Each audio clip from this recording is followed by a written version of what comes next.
Melissa always said no to toys. Money was tight, and Lily already had shelves full of dolls and plush animals. But that Saturday afternoon, while wandering a nearly empty strip mall, they stumbled into a toy store Melissa didn't remember seeing before. The sign above the door was sun-bleached, its letters barely visible, and inside the shelves were dusty, the fluorescent lights humming faintly. Lily wandered toward the back, where a battered clearance bin sat tucked against the wall. "Mommy, look." She held it up with wide eyes, a Chucky doll. Its red hair was matted, its stitched grin crooked, and the plastic box was dented on one corner. Yet its eyes seemed unnervingly bright, almost watchful. Melissa frowned. "No, honey, that thing looks..." But Lily clutched it to her chest, beaming. "Please? Just this one? He's my friend now." Melissa sighed. The price tag read $4.99. "Too cheap, too easy." "Fine," she muttered. They left the store with Lily hugging the doll, and Melissa swore she saw the cashier smirk knowingly as he slid it across the counter. That night, Melissa placed the doll neatly on Lily's bedroom shelf. At 3 a.m., she woke to the sound of footsteps. Not heavy adult steps, but small, deliberate ones padding down the hallway. Melissa crept into Lily's room, heart thudding. The shelf was empty. Chucky sat in the middle of the floor facing the bed, his stitched grin tilted upward. Melissa's throat tightened. She picked it up, put it back on the shelf, and whispered, "Just a dream." But Lily stirred in her sleep and mumbled, "He was talking to me." Melissa froze. "What did he say, baby?" Lily's eyes stayed shut. "He said, don't tell her." The next morning, Melissa brushed it off. Dolls fell, kids dreamed. It was nothing. But the second night, it happened again. Melissa tucked Lily in, turned off the light, and went to bed. Hours later, she heard the clatter of metal from upstairs.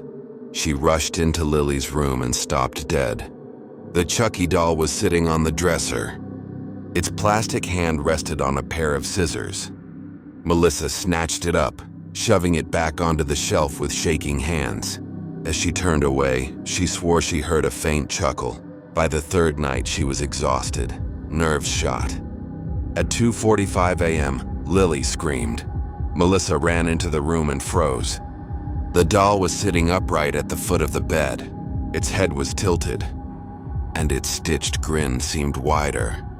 Melissa grabbed it, stormed outside, and stuffed it into the trash bin at the curb. She slammed the lid down and stomped back inside, muttering, "That's it, we're done."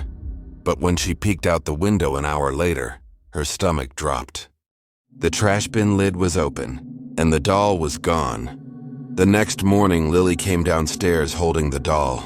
"Look, Mommy, he came back."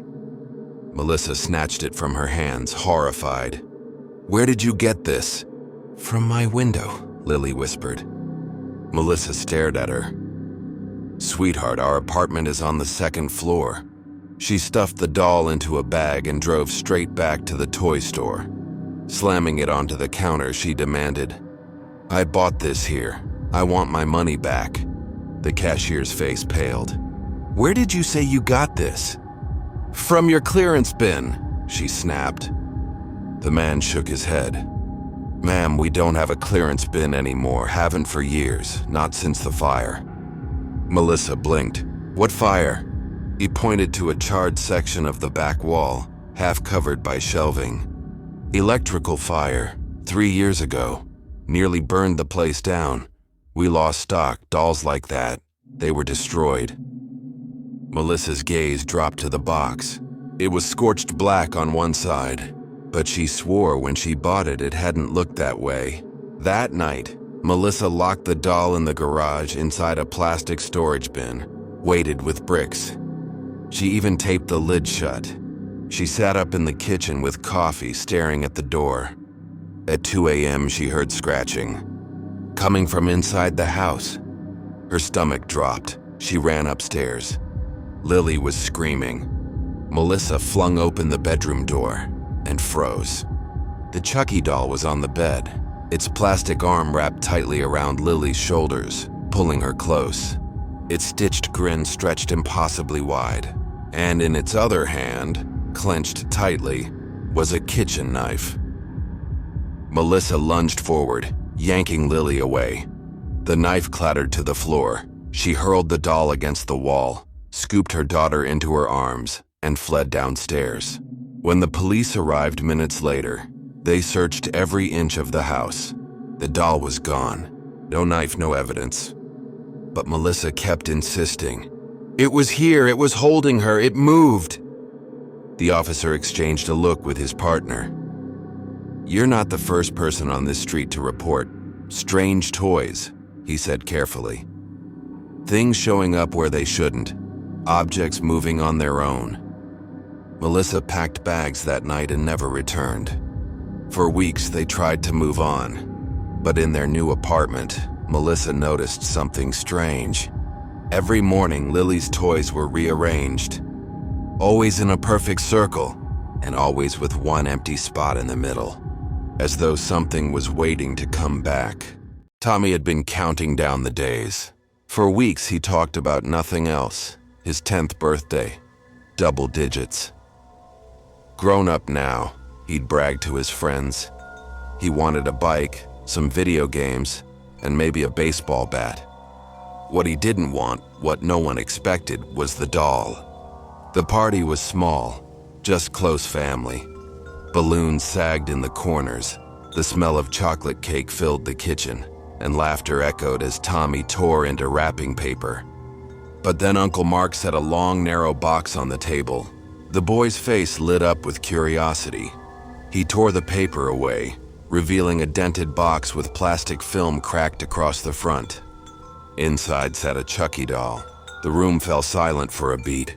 Its stitched grin, jagged scars, and wild red hair made the younger cousins inch away. Uncle Mark chuckled. Picked it up at a flea market.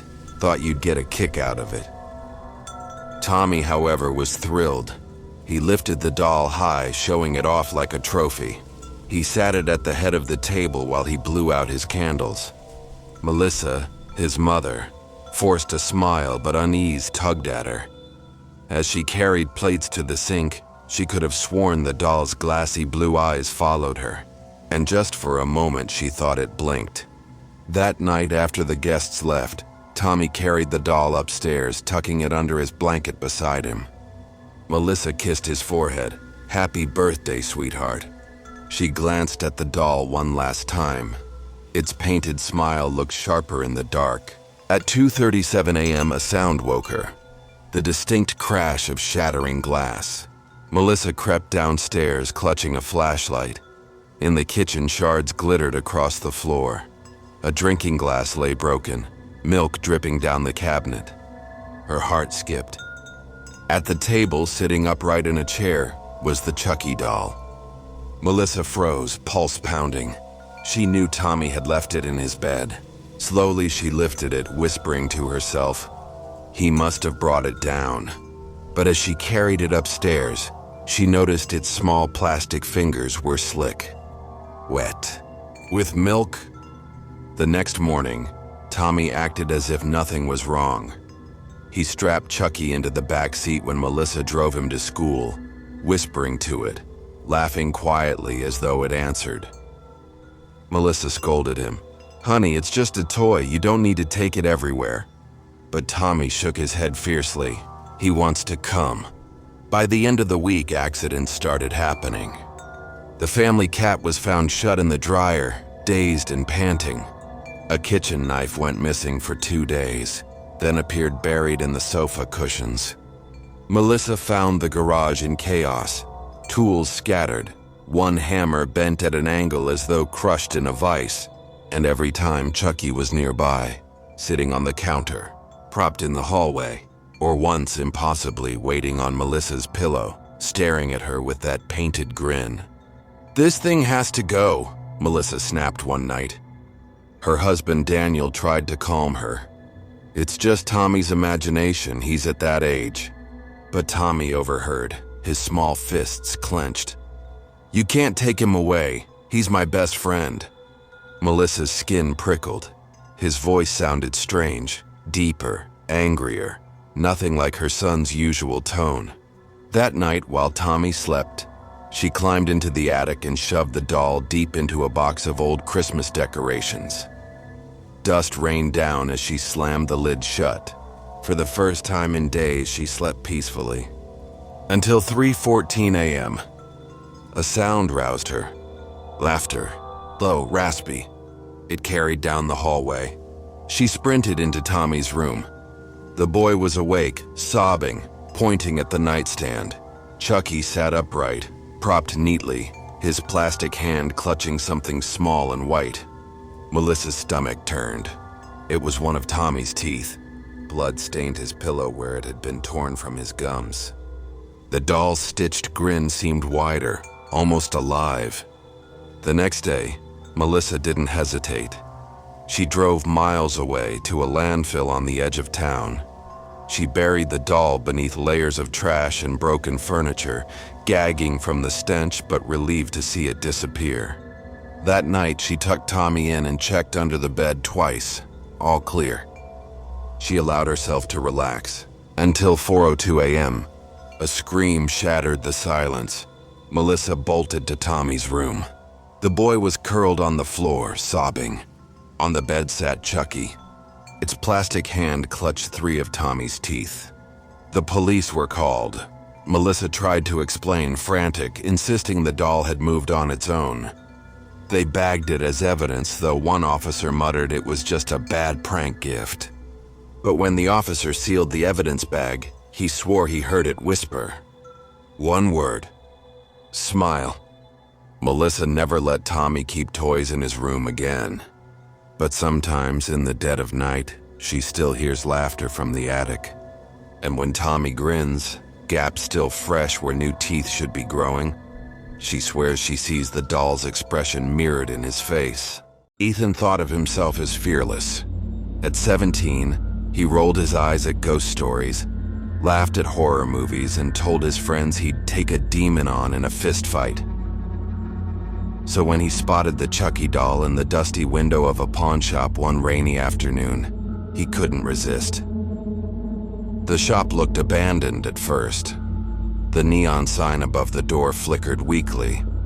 Buy, sell, trade. The inside smelled of dust, mildew, and old wood. Shelves sagged with tarnished jewelry, scratched VHS tapes, and forgotten toys. But one toy caught his eye. Behind a cracked display case sat the Chucky doll. Its face was pale, stitched in ugly scars, with bright blue overalls faded from age. One glass eye was clouded, the other seemed to gleam unnaturally. Its wild red hair stuck out in tufts, matted with dust. A handwritten tag dangled from its wrist. 5 As's. Ethan smirked. Perfect. This'll freak Ryan out. The pawnshop owner shuffled forward. He was an old man with cloudy eyes and yellowed teeth, his back bent as if weighed down by time. His voice rasped low. You don't want that. Ethan raised an eyebrow. What, cursed? The man didn't smile. His gaze lingered on the doll like it was something venomous. It always comes back. Ethan laughed, slapped a $5 bill on the counter, and walked out with the doll under his arm. That night, Ethan tossed the doll on his desk and forgot about it. When he woke the next morning, it wasn't on the desk anymore. It was sitting upright by his bedroom door, facing him. Ethan frowned. Nice try, Ryan, he muttered. His best friend had a spare key to his house. It had to be a prank. He reset the doll on the desk. By the second night, unease crept in. At 3:08 a.m., he woke to a sound, the soft creak of his closet door. Grabbing his phone flashlight, he scanned the room. The closet door was wide open, and inside, balanced neatly between his shoes, stood the Chucky doll. Its painted smile glistened in the glow of his light. Ethan's bravado cracked. He grabbed the doll, muttered a curse, and carried it outside, shoving it deep into the trash bin. But when he opened his car the next morning, his breath caught. The doll was in the driver's seat, strapped in with the seatbelt, its head turned slightly toward him. By day 3, the doll was everywhere. In his locker at school, at the foot of his bed, once even inside his backpack, waiting among his textbooks. His friends teased him, filming TikToks calling it Ethan's girlfriend, but Ethan wasn't laughing anymore. That night he decided to end it. In the backyard, he built a bonfire of old wood and newspapers. He tossed the doll onto the flames and watched as its plastic skin bubbled and blackened, its hair shriveling in the heat. He waited until nothing remained but charred fragments. Relief washed over him. Then he heard it. A laugh, low, raspy, from the flames. Ethan staggered back, heart pounding. He doused the fire, stomping until only ashes remained.